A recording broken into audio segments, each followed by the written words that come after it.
ఇచ్చినందుకు నేను చాలా సంతోషిస్తున్నాను. ఇందులో కాలాన్ని నిద్రపోనివ్వరు అంటే నేను నిద్రపోనని అర్థం. అంతేగా? అంటే నేను నిరంతరం ఆ తపనతో, కవితా తపనతో గడుపుతుంటాను అని అర్థం. కాలంలో ఉన్న ప్రతి క్షణాన్ని రికార్డు చేస్తానని అర్థం. అది నన్ను తప్పించకపోలేదని అర్థం. కాలం ముందు మనిషి చిన్నవాడు అనేది నేను ఒప్పుకోను. కాలం తన పని తాను చేసుకుపోతుంటుంది. మనకు వచ్చిన సమయంలో మన పని మనం చేసుకుపోతాం. ఇది నేను అనుకుంటే తాత్విక భూమిక. ఇది ఇందులో చాలా మంచి మంచి కవితలు అంటే అప్పటికి నాకు బాగా పేరు తెచ్చిన కవితలు ఉన్నాయి ఇందులో. కవితా పఠనం మొదలు పెడతాను. మొట్టది రొట్టె. ఈ కవిత శీర్షిక రొట్టె. రొట్టె ఆకాశం నుంచి ఊడిపడదు. రొట్టె ఆకాశం నుంచి ఊడిపడదు. భూగర్భ సారంలోంచి చెమట బిందువులు పోసుకొచ్చిన ఆకలి స్వప్నం రొట్టె. ఇది మెట్ట పొలాల మట్టి రాగానికి చేతులు వేసే తాళంలోంచి నడిచొచ్చిన కాంతి చక్రం రొట్టె. తెల్లారటమంటే మా ఇంట్లో రొట్టె సూర్యుడు ఉదయించడమే. తెల్లారటమంటే మా ఇంట్లో రొట్టె సూర్యుడు ఉదయించటమే. పిండి 5,000 సందుల్ని అలంకరిస్తూ పిసకాలి కదా, అందరికి ఏరాదు. తినేటప్పుడు 1 నిమిషంలో తింటాం కానీ అది చేసుడు ఎంత కష్టం. పిండి 5,000 సందుల్ని అలంకరిస్తూ అరచేతి రేఖల్ని ఆప్యాయంగా ముద్దాడుతూ చేసే శ్రమ స్పర్శ సిద్ధాంతం రొట్టె. పిసికేటప్పుడు, పిండి పిసికేటప్పుడు అన్నమాట, పిసికేటప్పుడు ఏ పొర ఏ ఆకృతి దాలుస్తుందో వ్యక్తమవుతూ మాయమయ్యే అసంఖ్యాక విన్యాస వ్యవసానం రొట్టె. అమ్మ ముద్దను పిసుకుతుంటే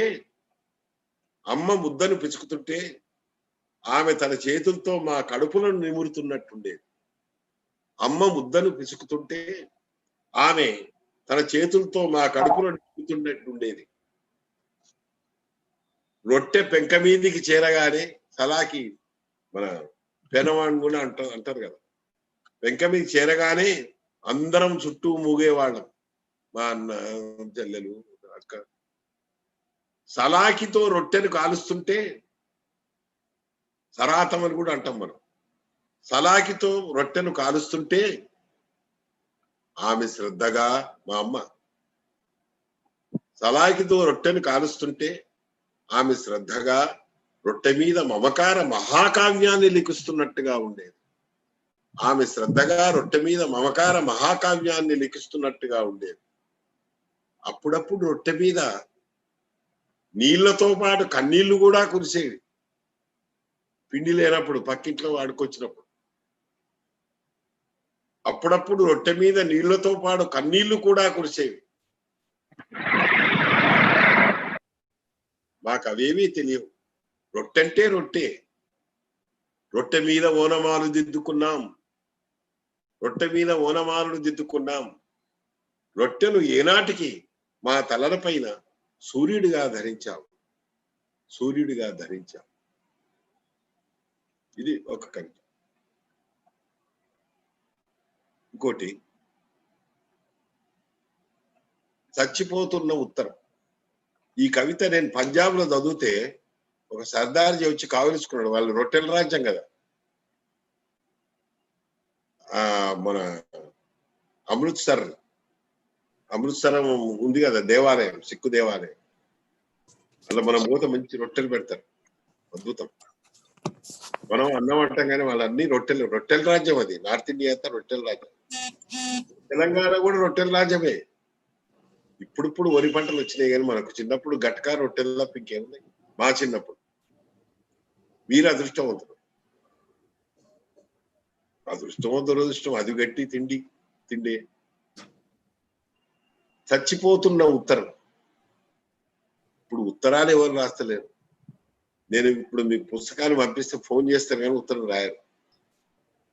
ఓపికలు పోయినాయి. దీని పేరు చచ్చిపోతున్న ఉత్తరం. అప్పటికే 97లో రాసిన నేను. ఫోన్లలో ఏముంది? హృదయ నిశ్శబ్దం తప్ప. ఈ శబ్దం ఉంది కానీ హృదయం లేదన్న. ఫోన్లలో ఏముంది? హృదయ నిశ్శబ్దం తప్ప. ఎంత చదివినా తీరని శిథిల తాళపత్రంలా, పెట్టే అడుగున దాచుకున్న కోహినూరు వజ్రంలా, నిత్య హరిత స్వప్న ప్రకాశం ఉత్తరం. స్వప్న ప్రకాశం అది.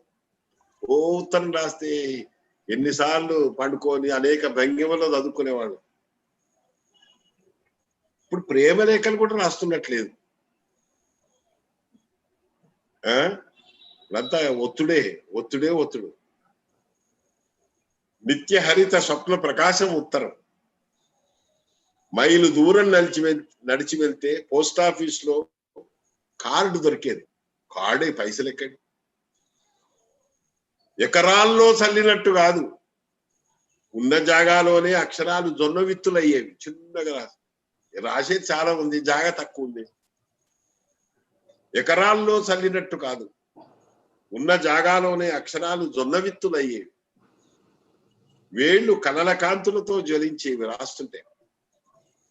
పోస్ట్ మ్యాన్ అంత అందగాడు ఈ భూప్రపంచంలోనే దొరకడు. ఎంత ఎదురు చూసేవాడమో. పోసేయాని ఉండేవాడు. అతను నడుచుకుంటూ వస్తే కూడా గంధర్వం నడుచుకుంటూ వచ్చినట్టుండేది. పోస్ట్ మ్యాన్ అంత అందగాడు ఈ భూప్రపంచంలోనే దొరకడు. నిన్ను నన్ను ఉద్వేగ రేఖపై నిలిపిన ఈ ముత్యాల వంతెనను ఎవరు కూల్చేశారు ప్రియా? అయ్యో పాయ ఉత్తరం. మనీ ఆర్డర్ కంటే అమ్మకు ఉత్తరమే ఆక్సిజన్ కదా. నేను మనీ ఆర్డర్ పంపితే మా అమ్మ దాని తర్వాత మావాడు ఏం రాసిండో చూడండి. ఆ చిన్న జాగల మనీ ఆర్డర్ కంటే అమ్మకు ఉత్తరమే ఆక్సిజన్ కదా. మేఘాలు, తారలు, చందమామ వెరసి ఆకాశమే అందమైన ఉత్తరం అయ్యేది. ఏమైంది మనకు? శూన్య మనోమందిరాల్లో భావాలు దివాలా తీశాయా? ప్రయోజకత్వాల పరిమళాల్లో పసితనాలు వసివాడాయా? కరక్కాయ సిరా వెలిసిపోవచ్చు, రక్త సరోవరంలో ముంచి రాసిన అక్షరాలే. కమ్యూనికేషన్ల హోరుకు పావురాలు ఎగిరిపోతున్నాయి.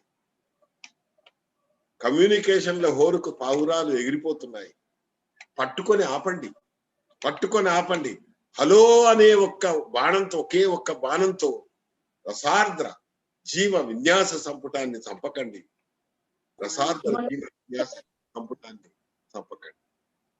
ఇదొక కవిత.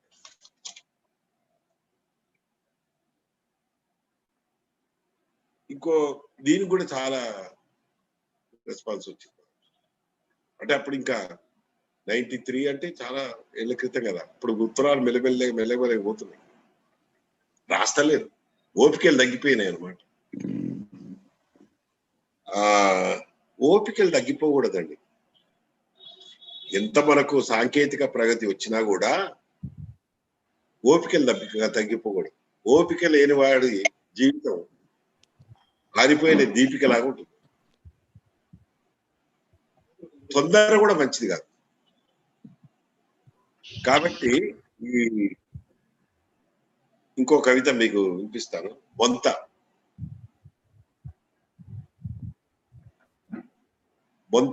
శీర్షిక. మా రంగురంగుల బొంతకు ఏ విమల్ డిజైన్లు సాటిరావు. మా రంగురంగుల బొంతకు ఏ విమల్ డిజైన్లు సాటిరావు. మా అమ్మ 10 రోజుల పాటు దీనిని కుట్టడం ఇంకా నాకు గుర్తుంది. మా అమ్మ 10 రోజుల పాటు కుట్టడం ఇంకా నాకు గుర్తుంది. పాత బట్టలను పోగేసుకొని మా అమ్మ ఏర్పరిచిన సమన్వయ వ్యవస్థ ఈ బొంత. గత వర్తమానాలు ఆమె చేతుల్లో అలవోకగా అతుక్కపోయేవి. దీని మీద కూర్చుంటే మ్యాజిక్ చాపలా ఎగిరిపోయి జ్ఞాపకాల జీవులకు చేరేస్తూ ఇంకా ఇప్పటికి మా ఇంటి మొత్తం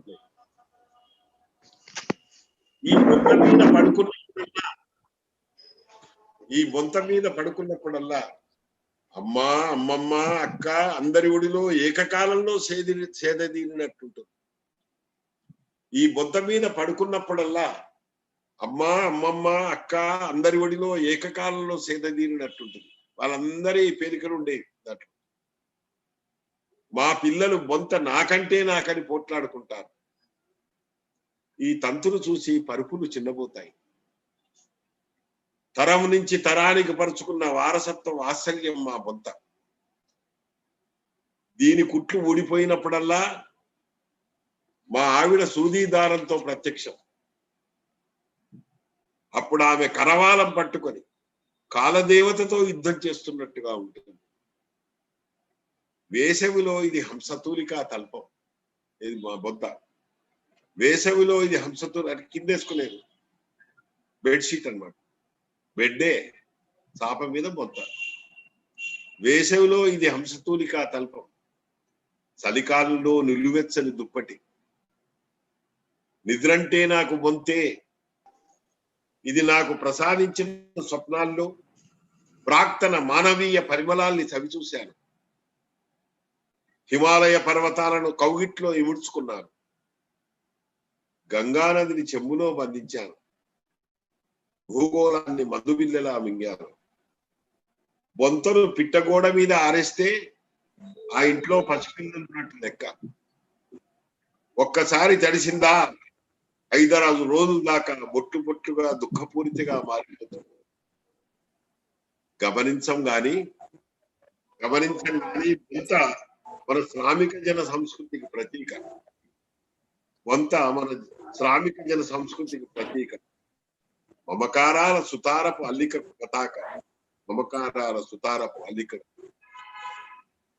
పతాక. తర్వాత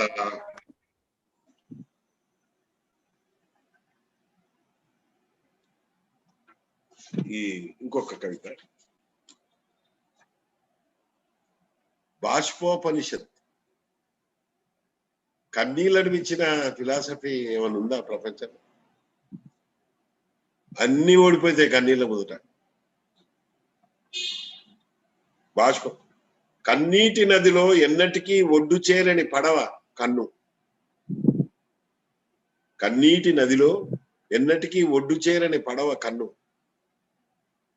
నీళ్లు ఎప్పుడూ పల్లానికే ప్రవహిస్తాయి. కన్నీళ్లు బాల్యం వైపు పరిగెడతాయి. ఎండుటాకులకు కూడా పచ్చని జ్ఞాపకాలు ఉంటాయి. ఎండుటాకులకు కూడా పచ్చని జ్ఞాపకాలు ఉంటాయి. జన్మకంతా అపురూపమైన మానవ దశ బాల్యం. బాల్యం కావాలా అని ఎవరైనా అడిగితే, బాల్యం మళ్ళీ కావాలా అని ఎవరైనా అడిగితే వద్దంటాను. మళ్ళీ దాన్ని దాటి ఇక్కడికేగా రావాలి. మళ్ళీ రిపీట్ చేస్తా ఉండాలి. Same replay. ఇన్నాళ్ళు కూడబెట్టుకున్న అశ్రునిధుల్ని మోస్తూ వెనక్కి నడవలేదు. రెప్పలకేమన్నా సరదాన కళ్ళొత్తుకోవడానికి? తరువుకి కాయభారమా? కన్నీళ్లు కంటికి బరువా? నిశ్శబ్దాన్ని పీల్చుకుంటే మాటలు రావు. నిశ్శబ్దాన్ని పీల్చుకుంటే మాటలు రావు. కన్నీళ్లు వస్తాయి. సముద్రమా దుఃఖం అంటే నీకు తెలియదు. నువ్వు ఒట్టి నీటిగుంటావు. బియ్యపు గింజ మీద శిల్పం చెక్కుతారు. బాష్ప బిందువు పైన ఏం చిత్రిస్తారు? పట్టులా మెరిసే పచ్చికల కింద రహస్య భూగర్భ కల్లోలాలు కన్నీళ్ళంటే. కన్నీటి మడతల్లో అప్పుడప్పుడు చిరునవ్వులు కూడా దొల్లుతుంటాయి. అందుకే ఇంద్రధనస్సులో ముఖం గడుపుకుంటున్నాను.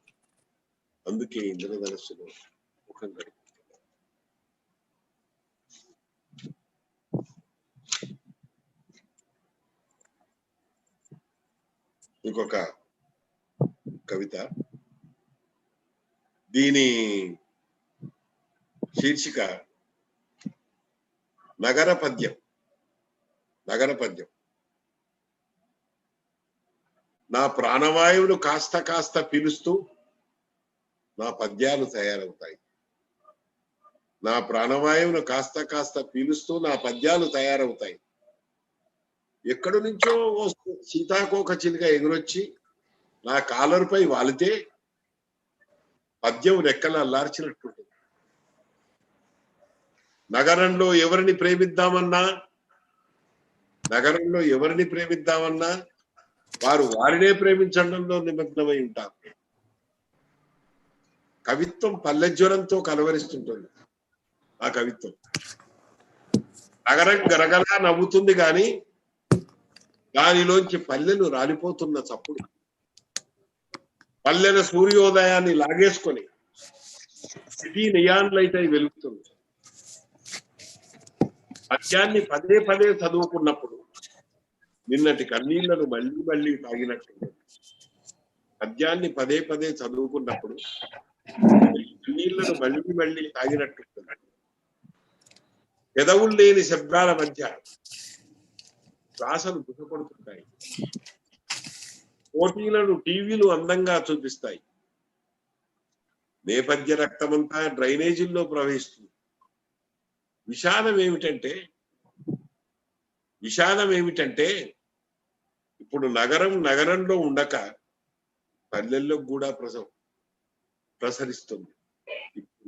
నగరంలో ఉండక పల్లెల్లో కూడా ప్రసరిస్తుంది. మరో కవిత సంపత్ గారా, గుమ్మడి సంపత్ గారు. డప్పు. ఈ కవిత పేరు డప్పు.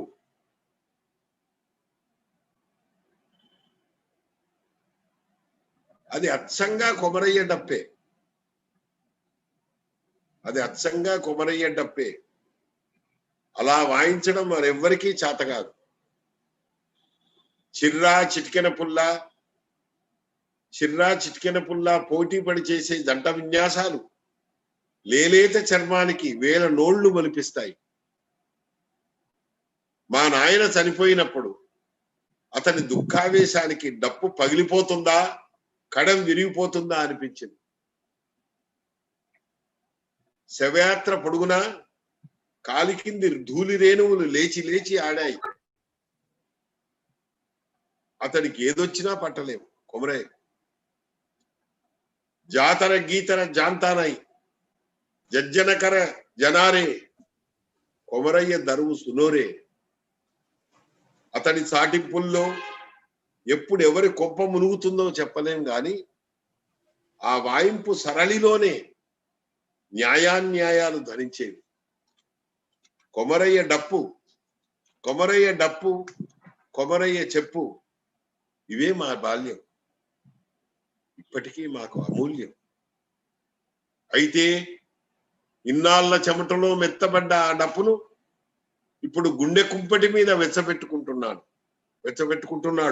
కొమరయ్య. పండగని లేదు, పబ్బమని కాదు, నిన్నటి నుండి వీధుల్లో పడి మోగిస్తున్నాడు. అమ్మో ఈ చప్పుడు మునుపట్లా లేదు. నిశ్శబ్దం పగుళ్లలో నిలువెత్తి శ్వాసలు. కొమరయ్య కొమరెల్లి మల్లన్నలా ఉన్నాడు. ఇక ముందు కొమరయ్య డప్పు బుల్లి కొమరయ్య భవితవ్యాన్ని పాడుతుంది కాబో. మరో కవిత రాయి పత్తర్.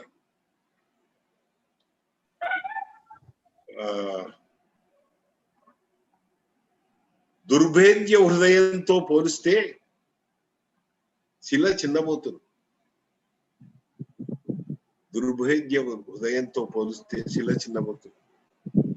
ఒకప్పటి ప్రాణస్పందనల ఘనీభవించిన జ్ఞాపకం రాయి. రాతి కడుపులో గత జీవ రసాయనాల కాలనదులున్నాయి. ఊహకందని సుదూర చారిత్రక హోరులున్నాయి. రాతిని కాఠిన్యం అంటే ఎలా? రాతిని కాఠిన్యం అంటే ఎలా? ఉలిదెబ్బలకు శిల్పం అవ్వటం దాని బలహీనత కాదు కదా.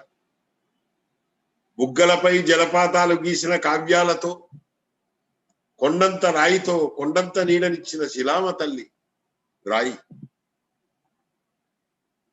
తెరుచుకోని తలుపులతో పోలిస్తే శిల బాధపడుతుంది.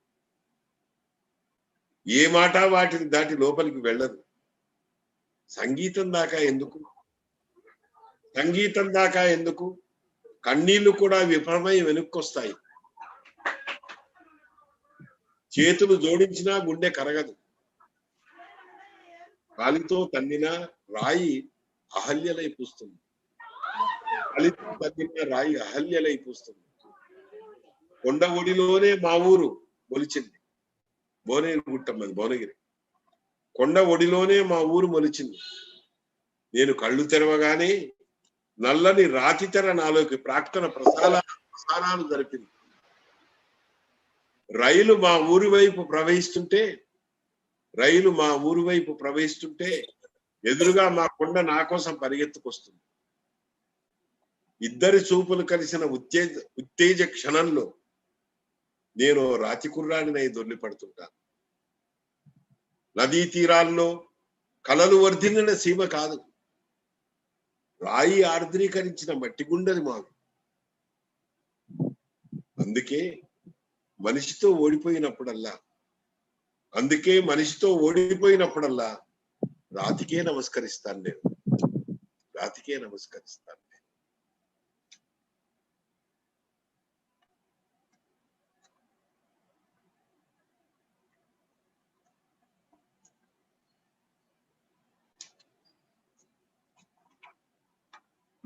కాలాన్ని నిద్రపోని మనం, ఈ టైటిల్ పోయం ఇది.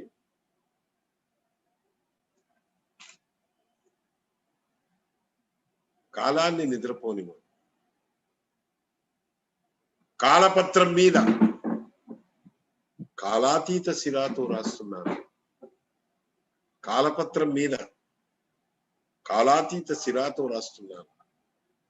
సిరా పేరు కన్నీరు. సిరా పేరు కన్నీరు. ఎంత ధూమ సలిల మరుత్తులైనా మేఘం మేఘమే. సైన్స్ ఎన్ని వాస్తవాలు చెప్పినా ఒక్క చినుకు వల్లే అది కవిత్వమైంది. గాయపడిన పక్షికి ఆకాశం మరింత అనంతమవుతుంది. పక్షి ఊరుకుంటుందా? దాని అంతం చూడటానికే రెక్కలు సారిస్తుంది. ఆకాశం ఎక్కడో లేదు. శూన్య హస్తాల్లో ఉంది. లుప్తమవుతున్న అనుబంధాల్లో ఉంది. భావరహిత సంభాషణల్లో ఉంది. ఆకాశం భూమికి వేసిన సంఖ్యలను ఛేదించడానికి మనిషి నిలబడతాడు.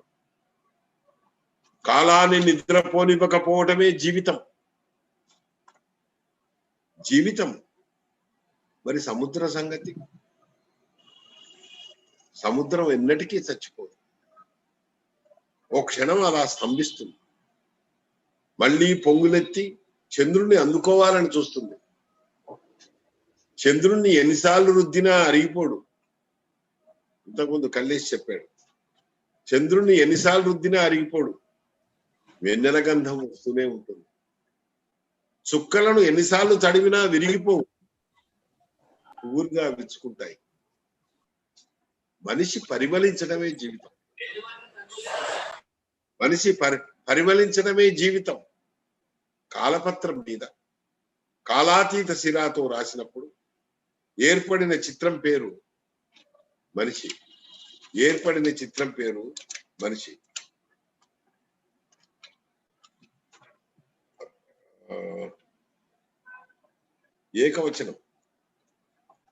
ఏకవచనం ఈ శీర్షిక.